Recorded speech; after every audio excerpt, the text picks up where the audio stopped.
When someone asks ChatGPT for the best software in your category, does your brand show up? Because if it doesn't, you're invisible to a growing segment of buyers who are building their shortlist before they even visit your website. We've spent the last 12 months working with over 20 plus B2B SaaS companies, running this exact playbook that I'm about to show you to help them to drive not only visibility and recommendations from AI search, but real pipeline in the form of demos, trials, and revenue.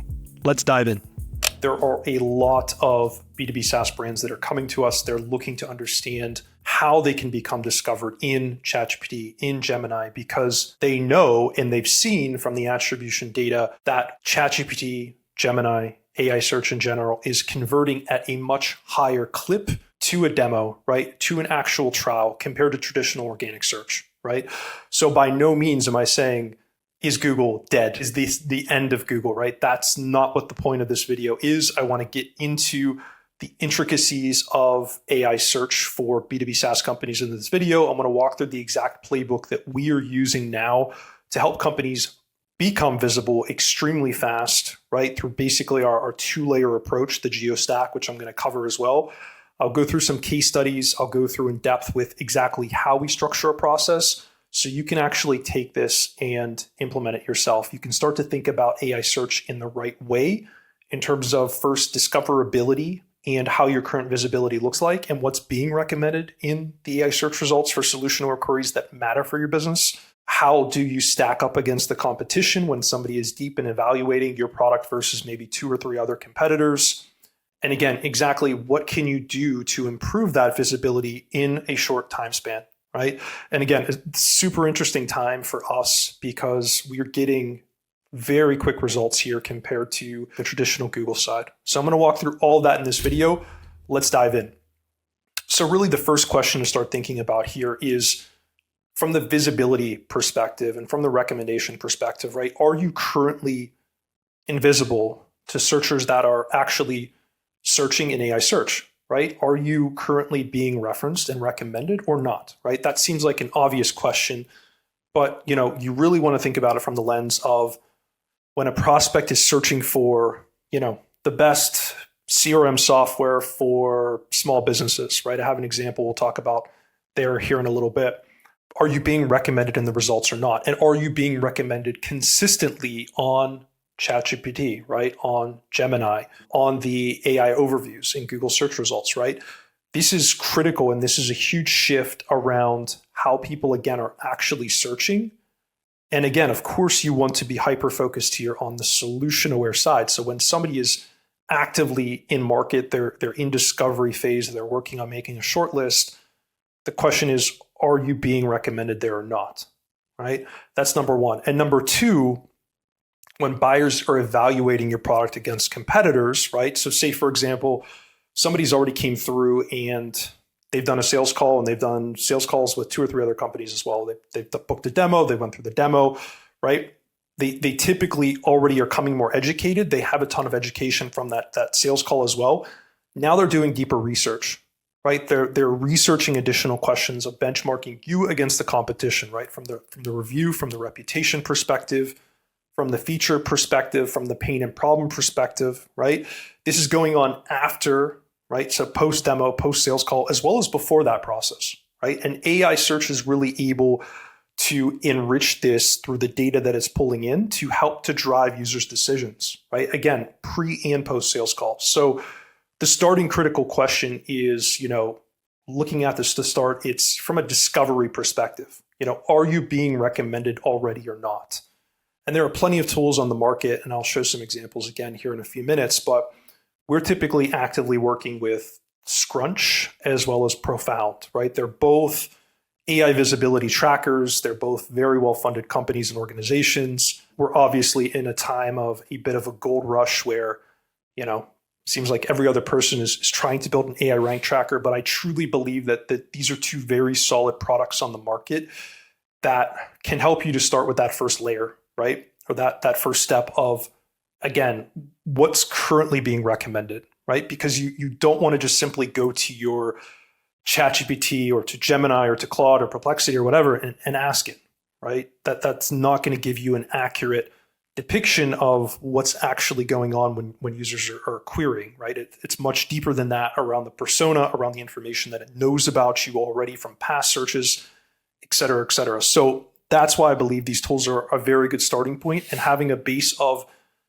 building those variations of queries that matter for your business are step number one. So talking here about AI visibility, again, just diving a bit deeper into this, right?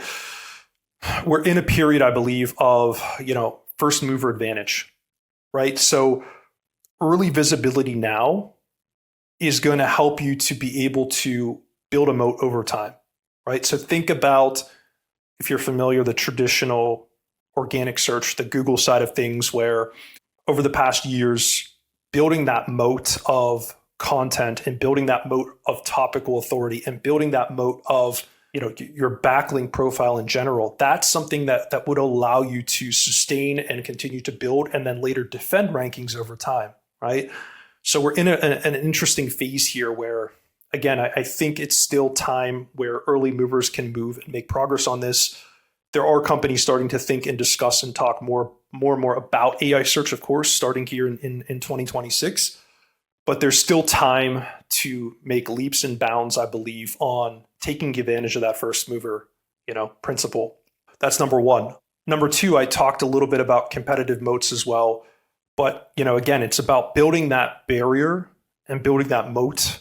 So it's more difficult, as if you're under the assumption that AI search continues to be leveraged into the future, that users continue to use ChatGPT and Gemini and Claude, et cetera, more and more over time, right? Now is a great time to start to get in the game, right? Not only because conversion rates are much higher, users are coming to sales calls much more educated that have leveraged AI search in their research process, but from the moat perspective as well, right? So the question is, I would frame it to yourself, do I believe that this is something that will continue to grow in usage over time? And if you do believe that, if you do have conviction in, the AI search component, right, now is a great time to move, right? We're seeing this consistently with clients we've worked with for years where we run AI search campaigns, or new clients that we're onboarding, right? We're getting results much, much quicker in terms of being recommended in the AI search results compared to traditional organic, right? Where we might run a forecast and set the expectation, hey, we think this is going to take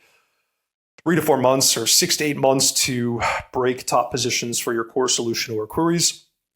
On the AI search side, we're typically seeing that happen much, much quicker, right? We're seeing that happen in, days or weeks, right? So it's super interesting. And I believe there's a huge opportunity here to capitalize on that. And again, that's why I'm sharing this playbook and really why we have a strong, such a strong focus now on the overall AI search side. So I know one of the biggest, comments around AI search that I read on LinkedIn and other sources as well, and conversations that I have, is that there is, compared to Google search, right, there's minimal users that are still have adopted ChatGPT or leveraging Gemini or Claude, to actually use in their discovery process, right? So like 40% of search is still happening on Google. We don't want to discount that, right? We definitely do not want to discount Google search. In comparison, we can say roughly, 0.24% of total traffic searches going on AI search engines, right? So that's a massive gap. But I think the interesting point here, and again, why we are so focused on this, is that we see the conversion rate where we have clean attribution, or not clean, fully clean, but good attribution data.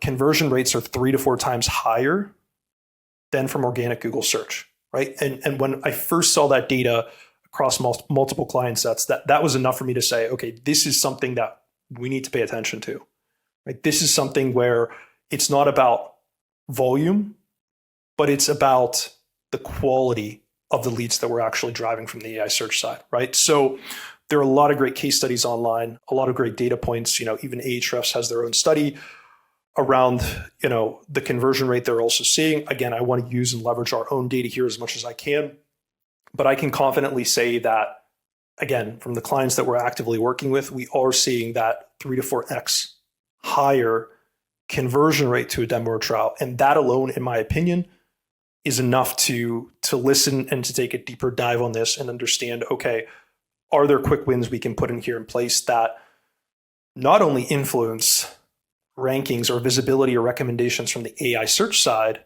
but also will help to drive visibility, demos, trials, revenue from the Google side as well, right? Because these two things, in my opinion, meaning GEO and SEO, they're very directly connected, right? They're not the same thing, of course, but they are very directly connected, right? And that's why we actually do not differentiate between the campaigns that we run for clients, right? So when we run an organic search campaign for our clients, we're focused on both the SEO side as well as the GEO side. So we're focused on the organic Google side as well as recommendations and visibility on the AI search side. Because again, these are so closely connected in the two core actions that we were doing that why would we separate them, right? Why would we separate them? There are some, again, subtle differences in terms of what does have impact, and we'll talk about those layers in a second, but they should not, in my opinion, be completely separated from each other, right? So before we get into the layers, let's talk a second about, understanding the gap here and how this kind of works and plays out in my mind. And again, this is me formulating how I use and leverage AI search, how I hear our customers use AI search to evaluate products, right? This is how I believe that the shift is currently happening, right? So number one, right? Somebody is going to, let's say, ChatGPT, and again, they're searching very specific solution-aware questions, right? So what's the best category of software for, teams of 10 employees, right? That they're very specific around what they are looking for to get a very refined list of results, right? Because if you think about it, when you go to Google and do that exact query, what do you normally get, right? You'll get a bunch of listicles for that category, but generally you won't get more refined websites or listicles for, greater than 10 employees or for XYZ job to be done or for ABC use case, right? You're typically getting the same exact listicles in Google, whereas with AI search, it will actually go and validate from the content it has consumed. It'll go out and do that search and pull in relevant information to try and match that query, right? So, again, think about step number one in the AI search funnel, that these are very focused solution-aware terms. And I'll give some examples of that in a minute and how to think about it. Number two is really starting to then, from that searcher perspective, build a short list of solutions to evaluate further, right? So again, user searches, they refine that search probably over multiple prompts. They get 3 to 4 different solutions. They go to the website. They maybe evaluate further using AI search. And then they enter into the funnel in terms of becoming a sign-up, right? Or going through a demo, right? So again, they're coming very educated here because they're able to extract and get that information from AI search. And that's why, in my opinion, now it's imperative to have content, number one, that fills all those gaps around relevant solution-aware queries.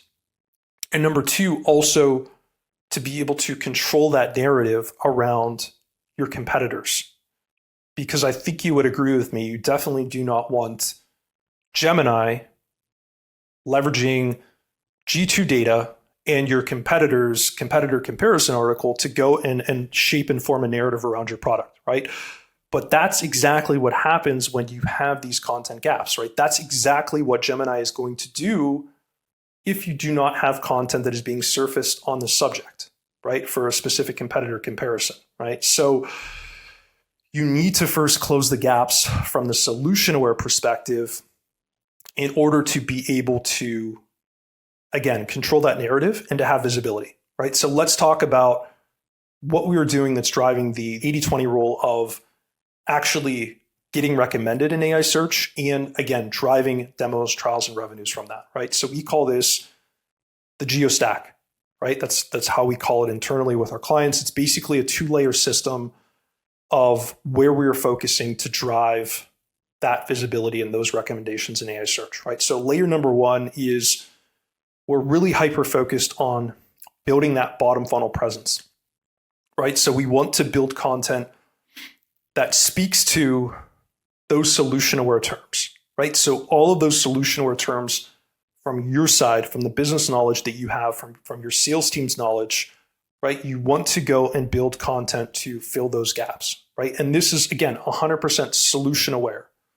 Where somebody is specifically looking for a solution, that's where we want to be at. That's where we want to focus. I'm not saying even problem aware for now. I'm not talking about, top funnel content, right? Throw the top funnel content out the window, because again, you can go now to Google, and again, I'm sure everybody has seen this by now, but you can go to Google, you can go to AI search, you can do searches around, top funnel queries, right? There are not products being recommended there. So why would you spend time and money on that, where your buyers are evaluating solutions using solution-aware prompts, right, to build that narrative and to actually get recommended in the actual results that are being served. So layer number 1 is about building out those solution-aware terms. Layer number 2 is once you have that coverage in place, then you go out and start to build brand mentions, right? You start to build brand mentions around your business and your brand where ChatGPT is already pulling citations from, right? You go and want to expand and essentially connect your brand when somebody is searching for, again, best category of software for XYZ use case, right? You want to connect your brand directly with those types of prompts. So how do you do that? Well, you need to have the content, number 1, to fill that gap. And number 2, you need to go out and build brand mentions around that, right? And we'll get deeper into both of these here in just a second. So talking here, first of all, building that bottom funnel presence, right? So I talked about why top funnel content fails. I talked about why bottom funnel solution-aware prompts win, right? Bottom funnel and solution-aware queries win. You really want to start to think about it from the perspective of, okay, let's go and ideate a list of variations where, again, you should be basing this on internal business knowledge, right? You should be basing this on conversations that your sales team is having, right? These here are the variations of prompts that you want to start with and focus on and prioritize in a list, right? So for example, best category of software for use case, right? Best category of software for target company size. Best category of software for industry. Top category of tools for jobs to be done, right? So on the solution-aware side, this is where you want to put the focus. And this is the type of solution-aware content that you want to be building that LMs will actually ingest and use and leverage in their results, right? That's part number 1. Part number 2 is you also want to, of course, focus on the competitor angle as well, right? So somebody is, again, comparing your product against another product, right? Somebody is looking for an alternative to one of your competitors, right? Somebody is comparing the best category software options for a particular use case, right? Or somebody is doing a triple comparison of your product versus competitor 1 versus competitor 2, right? Again, it's all about building the content around these variations so that this can be surfaced and recommended in the results. And if you don't have this content, it's less likely you're going to be able to rank in AI search, right? These are effective, super effective from the AI search side, number 1. Number 2, if you search most solution-aware queries now, you've probably seen there are tons of listicles that are appearing in Google, right? So that shift has been going on now for probably over a year and a half, where Google is really surfacing a ton of listicle-style content for these types of queries, right? So why would you be focusing on other content types? Why would you be focusing on top funnel? Why would you be focusing on landing pages where if you go and actually validate, talking about the Google side, if you go and actually validate through the search result, what's being shown there, it's a very clear indicator of the type of content that you should be building, right? The other thing I want to say is, if you're not comfortable listing or mentioning competitors in the form of competitor comparison, listicles, you're going to really struggle here to drive visibility on both the AI search side as well as the Google side, right? We've extensively tested this in full transparency with clients where they are not okay with mentioning anybody that competes with them, right? And it was next to impossible for them to be visible for solution or queries. So I want to set that expectation and again, in full transparency as we do with our clients that, if you're not willing to talk about anybody else or to benchmark against anybody else, you're going to highly struggle to rank or to be recommended and to be able to actually drive demos and trials from this, right? This is a criticality, in my opinion, is being okay with mentioning the competition. And again, that's not, you saying they're bad, they do this bad, right? It's more of a direct comparison where you're focused on leading the user in the right direction. Like, for example, our product is much better at doing XYZ, and we're the best fit for ABC.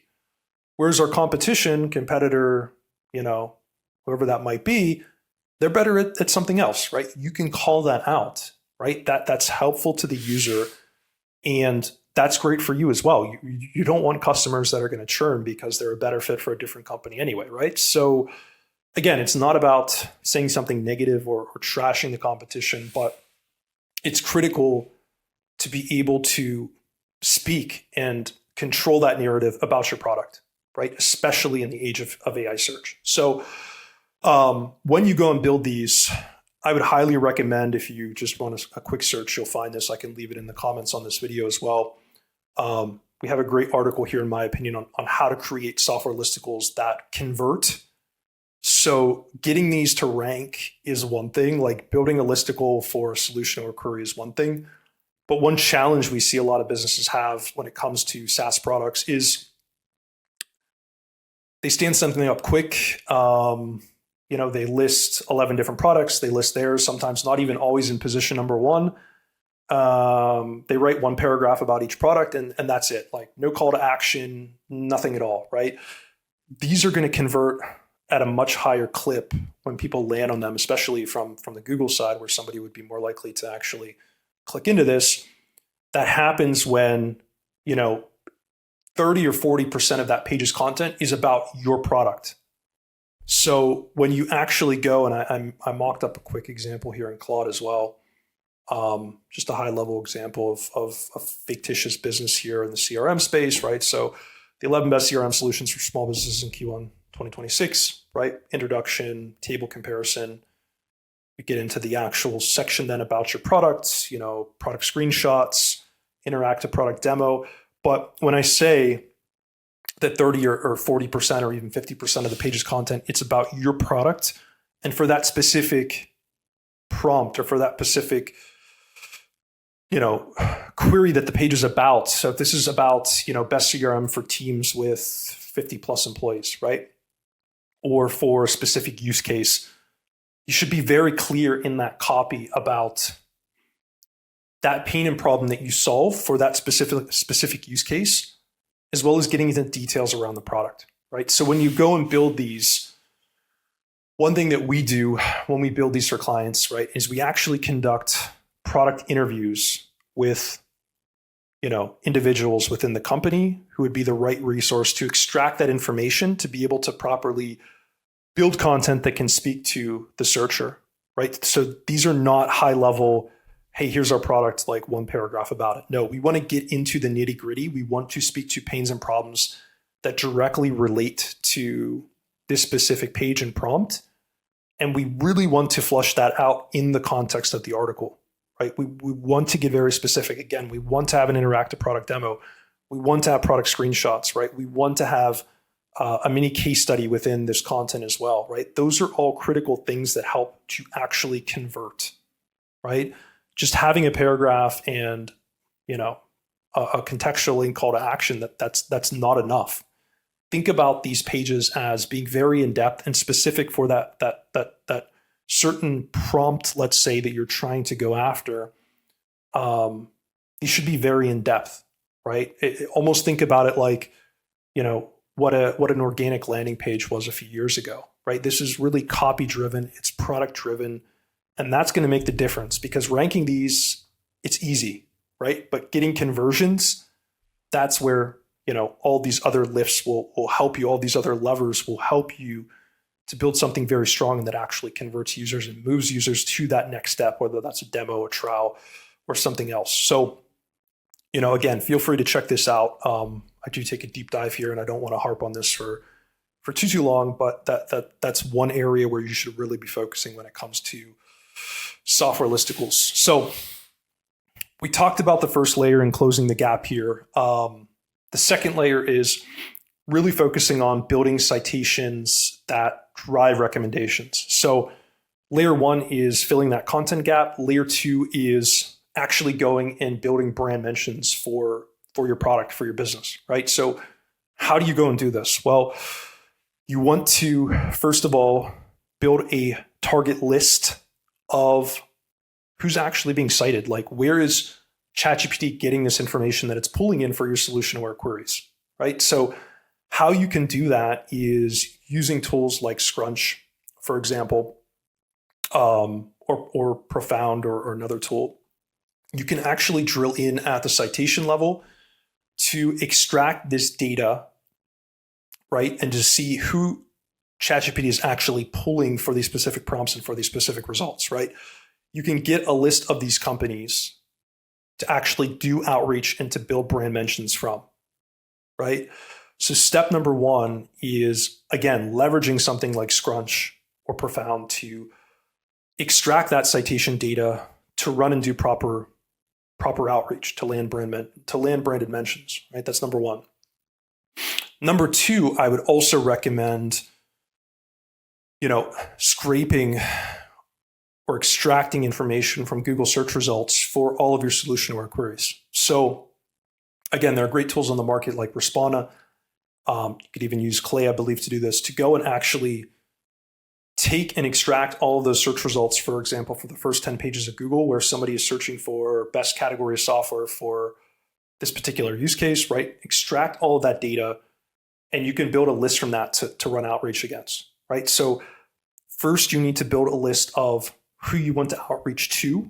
And part number two is really then taking that data and enriching that data in the form of, building the right audience that you can actually outreach to, right? So this is very similar, of course, to the process that you would traditionally run for outreach-based link building campaigns, right? In terms of having the right email infrastructure in place to be able to send and have great deliverability, writing great copy, right? Having the right list, right? Again, the same concepts apply here, but you want to first build and extract that data based on citation data, number one. Number two, in my opinion, Google SERP data, and then enrich that data in a tool like Clay, right? So you can easily pull in then the company name, the URLs, all those other variables as well. You can run enrichment against this to say, we need to run out. We typically reach out to, for example, 13 different roles here.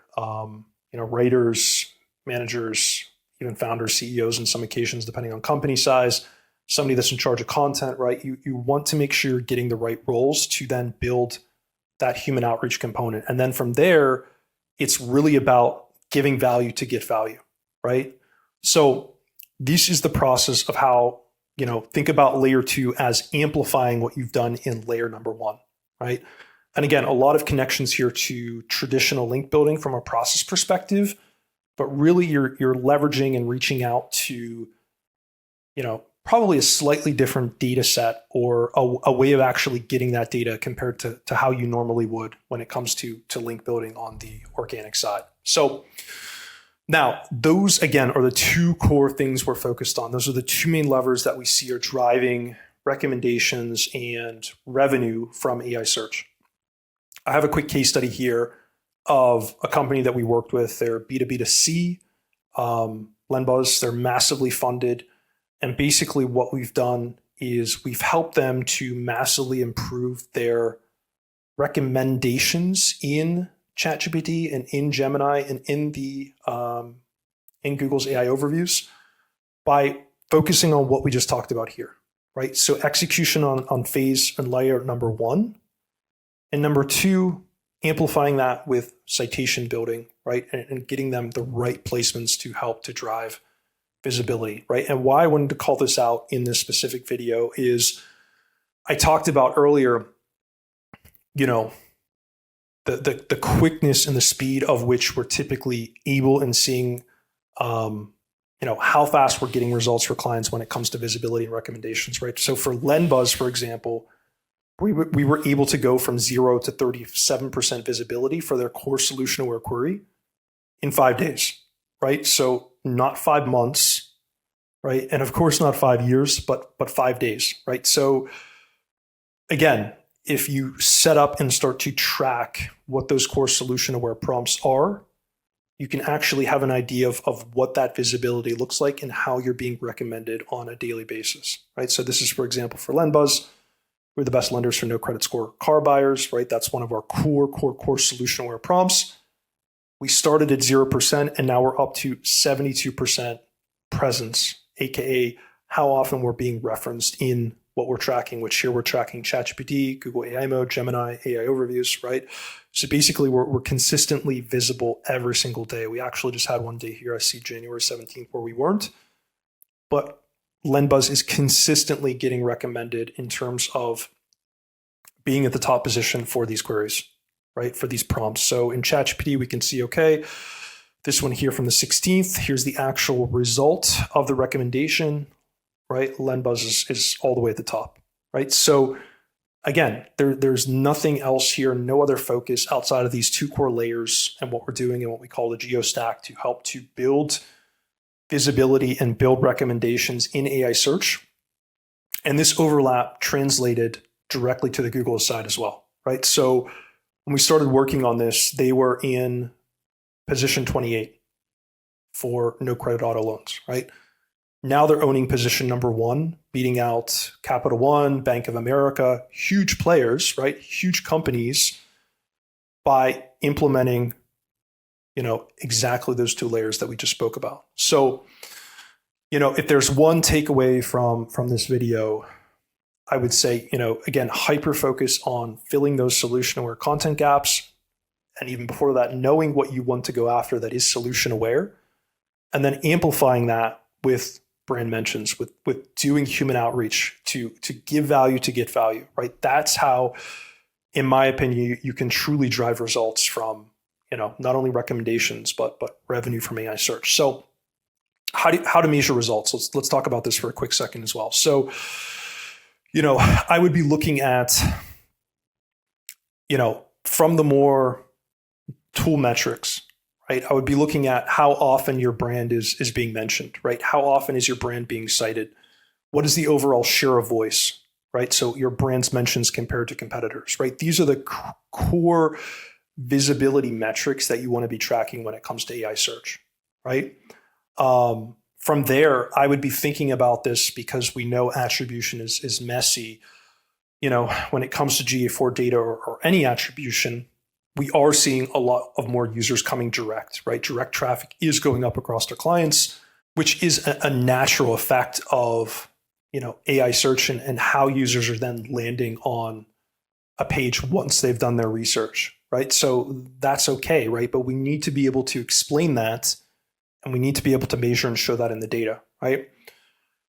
I would also be thinking about, self-reported attribution as well. So for example, all of our clients always ask their customers when they come and, they sign up for a demo or they do a trial, we have self-reported attribution on that demo form. So how did you hear about us, right? Now, of course, there's recency bias here. Some users are going to select the first option because they just want to get through the form, or they're going to forget.